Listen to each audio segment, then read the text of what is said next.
Stuff out there and go, oh, Good that's morning, so boring. everyone. It's 10 o'clock, and to be respectful of everybody's time, we'll get started here and keep this moving. I want to thank you all for coming and joining us here today for this wonderful presentation and announcement for the village of Paulding and for Paulding County overall. My name is Tim Copsey, Director of Economic Development here in the county. And although I'm not a member of the Paulding County Land Bank, I am representing them here today as we talk about this project.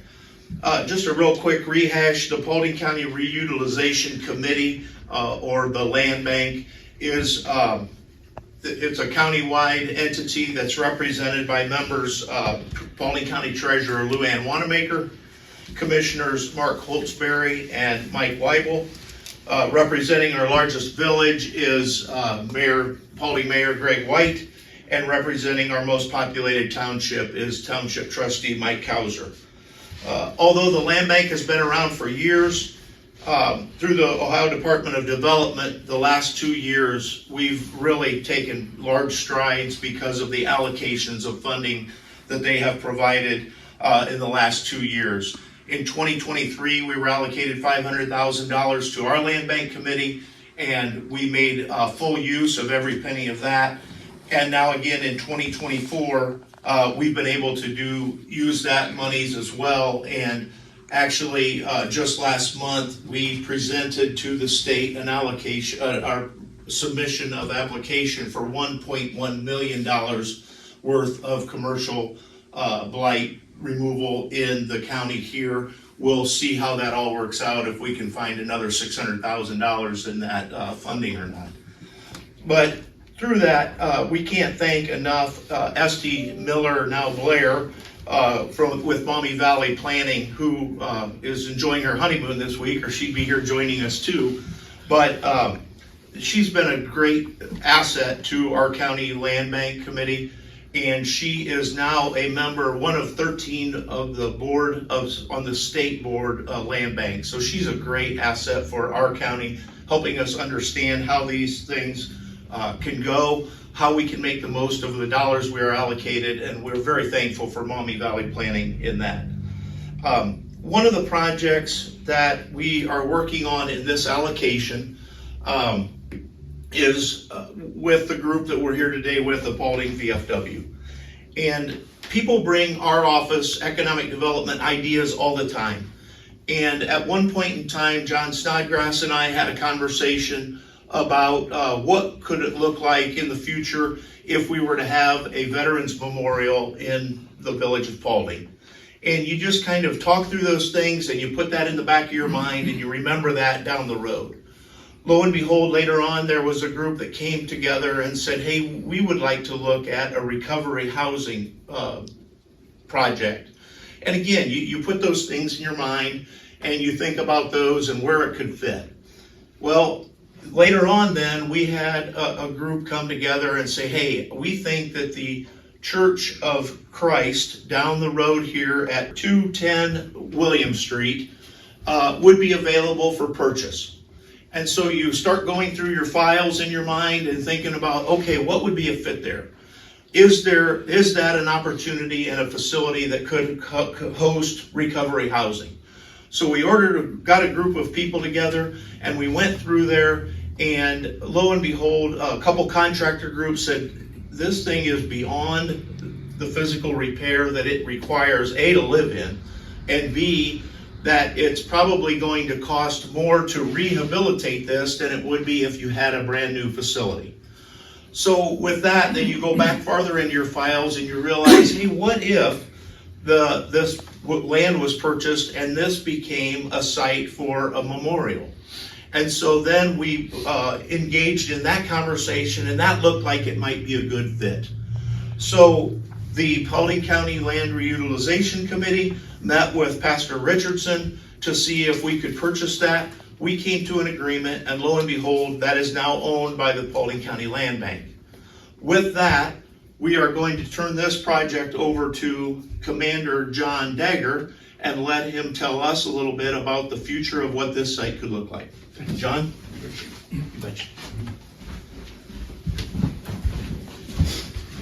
Good morning, everyone. About a year ago, John Snodgrass approached me and said he had, would it be neat if Paulding County had or Paulding, Ohio had a nice Veterans Memorial? And thought about it. I said, yes, I'll support it personally, and I'll throw the full weight of the VFW behind it. So with that, about 4 or 5 months passed. We were looking at lots and had some conversations that didn't, come to fruition. So one day I got a text from Tim. I was down in Kentucky, and I got a text that said, call me, get a chance. Called him back. He says, hey, would you guys be interested? And he talked about the church for memorial. I think it took me about 2 heartbeats to say yes. I'll call you when I get back. So myself, Tim, Dan Walters, our quartermaster, and my colleagues sat down in this room and talked about it. And I said, yes, but I want to go back and I want to talk to the members just to make sure we're okay. So I gave them a verbal that afternoon. That evening, talked to all the VFW members that we, typically have a conversation with, and had 100% yes. So I sent a text back to Tim confirming it, and at that point on, it was pretty much throttle to the floor. Met with Mike, and he said to talk to Holmeyer's Monumental, a firm in Defiance. So I went over there and talked with Forrest and Eric, and told them what we were looking at, gave them some pictures of the property as is. At that point, we waited. So 3 months later, I was just going nuts trying to get that concept. They called me and says, hey, we got something for you to look at. So with that, they unveiled the memorial, the Paulding Veterans Memorial. This, when you're coming down south on North William Street, if you look off to the right, this is what you'll see. The monument is faced 45 degrees on the lot on 2 streets, Copeland and North Williams. And so that's what you'll see. Instead of the church, when we're all done, it'll be this nice monument. To give you some perspective of the monument, the feature memorial, the center memorial, the black granite bottom piece is 5 foot by 5 foot. The 3 towering columns, the shortest one is 8 1/4 foot, the tallest one is 10 1/2 foot. 16 inches wide, 11 inches deep, 10 1/2 foot tall. The bronze eagle is one of a kind. A gentleman out in, I think it's Idaho, makes them. He's made them for various departments of the government. He has eagles that he's made. One's on display at the Hicksville Memorial, one is at the Indiana Memorial, and this one will be here. Wingtip to wingtip is 39 inches. And I'm just about 5'10", and looking at the scale of that, when I come up and look at the eagle, his feet will be slightly above my head, to give you some perspective of how big that monument is. Flanking the monument to the left and right are service memorials for each one of the branches of the military. Air Force, Army, Marine Corps, Navy, Coast Guard, Air Force, and Space Force. Behind the main monument is going to a V. There's 2 additional monuments, the Combat Wounded Monument and the Gold Star Family Monument. Going back further, right at the base of the American flagpole will be a battle cross. A battle cross is the boots, inverted rifles stuck into the ground, the soldier's helmet on top, the rifle butt, and his dog tags. When a soldier is killed in the field, his unit has a ceremony when they get back to it and erect a battle cross in his memory. That'll be at that point. Now, the monument is going to be a red stamped cement floor base. It's going to have elevated planters surrounding it, 1, 2, and 3 terraces high. So on top of the surround will be planters, and the main entrance will be off 2 street fronts, North Williams and West Copeland. So also in the back of that monument will be 2 additional entrances, one on the south side, presently adjoins the parking lot, and one on the north side, which will go off to North Copeland, or West Copeland. Get my directions mixed up a little bit. So with that, we've waited a long time coming to this point to announce it. We're looking at just under $300,000 to do it. Paulding Eagles has been really supportive of that. Mike is a trustee at Paulding Eagles and our co-chairman for the committee here. And they've already put funds with them, the Paulding County Area Foundation, as well as we have matching funds in there at this time. So we've already made a down payment on the granite last week to lock that price in. And with that, that's what our vision are. We hope to have this open Veterans Day, November 11th, 2025. So we've got a year and a half to pull it all together. So with that, are there any questions? Kim? Okay. I'll just step right over here. Step out of here. We'll step in. Thank you, John. So just real quick follow-up. We want to thank John and the VFW, John Snodgrass and Dan, for taking this project on and beautifying another step of quality of life opportunity here in Paulding County. I want to take a quick moment to note that it's important to note that the land bank is more than just a property grabbing destruction crew that comes through and takes things down. Okay, we're putting some thought into this. We're trying to figure out the best places for the uses of the funding that we have.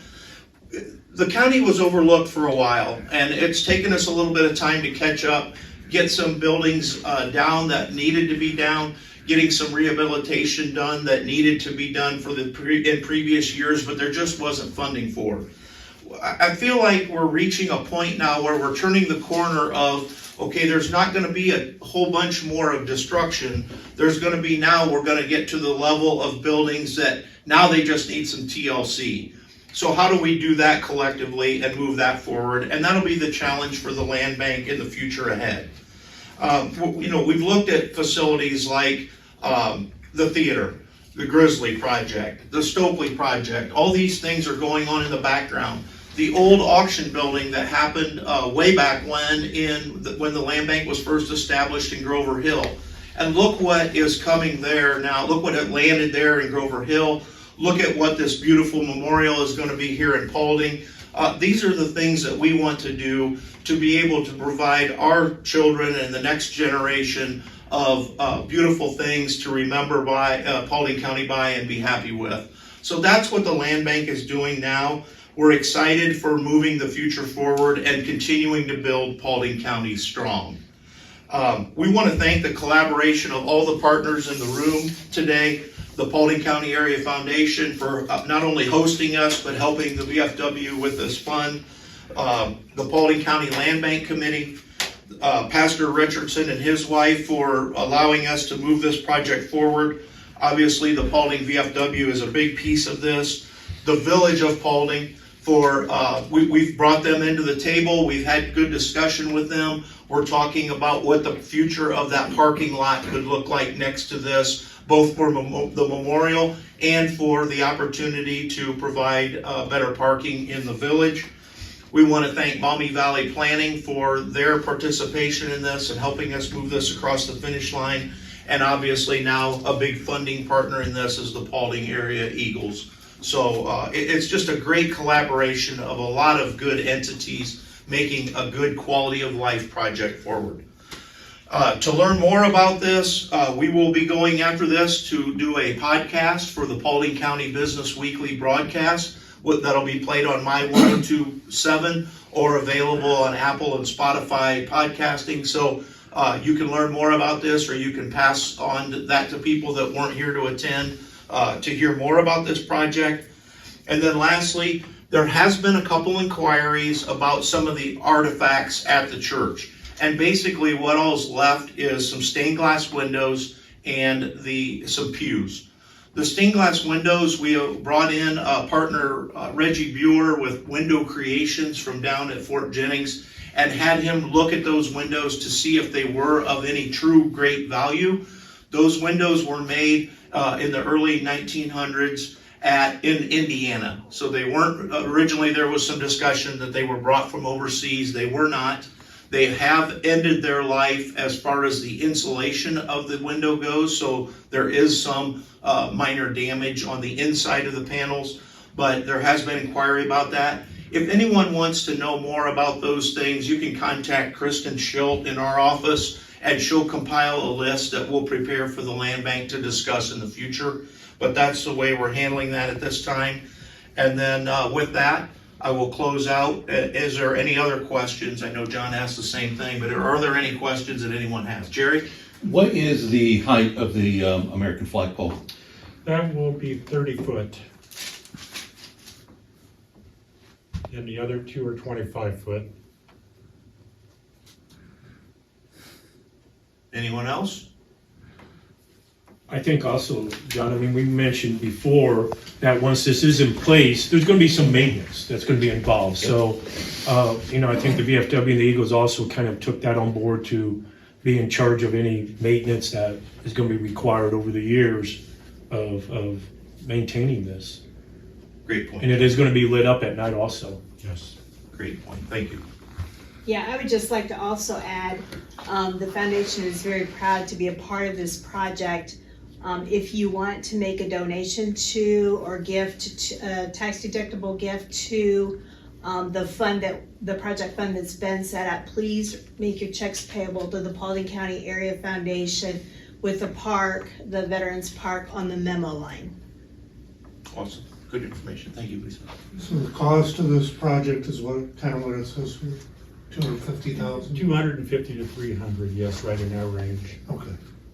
When we started getting the quotes back from home buyers, they were slightly higher than we had anticipated. So, that includes the price of the lot that the VFW will pay. The actual memorial will be around 250.